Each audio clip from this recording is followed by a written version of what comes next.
This video shows Sabe's presenter, Amy Trawick, using Jamboard to do a word sort as part of a vocabulary lesson.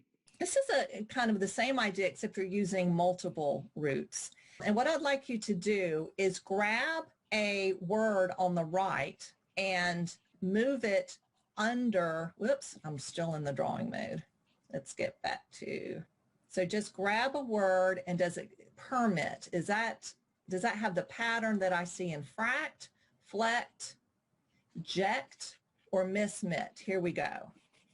So just grab a word and move it over and put it in the column that you think it would go in. Fractious would go under fract.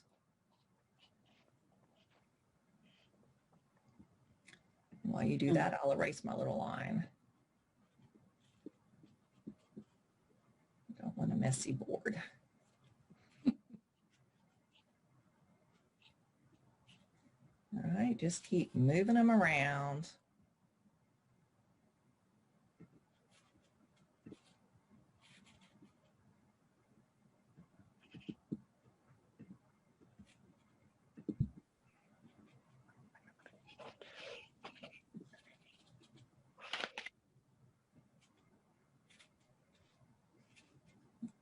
I'm going to grab submit.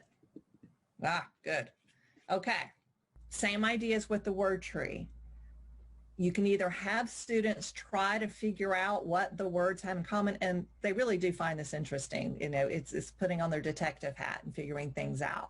It's inductive reasoning. So fractious, refract, fracture, fraction, infraction. I might give one group that, another group the flect, another group ject, and another group the miss and the mit.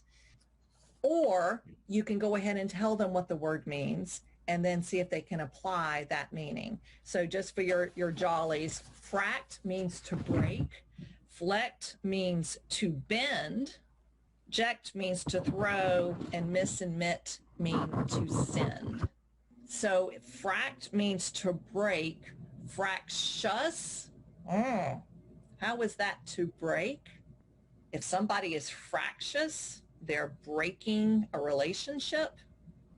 Students might have other comments to make about that. Refract, you know, it's to break up light.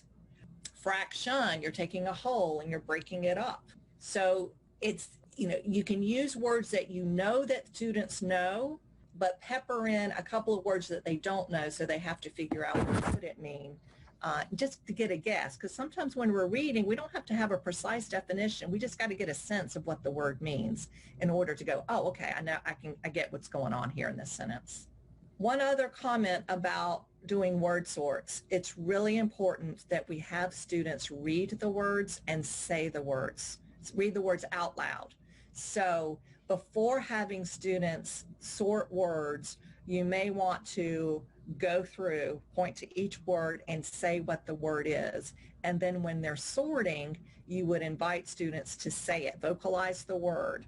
And if you put them in groups, I could have each person in the group choose a word. So instead of us doing it all at one time, like we did right here just to get the point across, they would take turns. So John would choose permit and he would say, permit, I think it goes here. And then everybody would agree or not.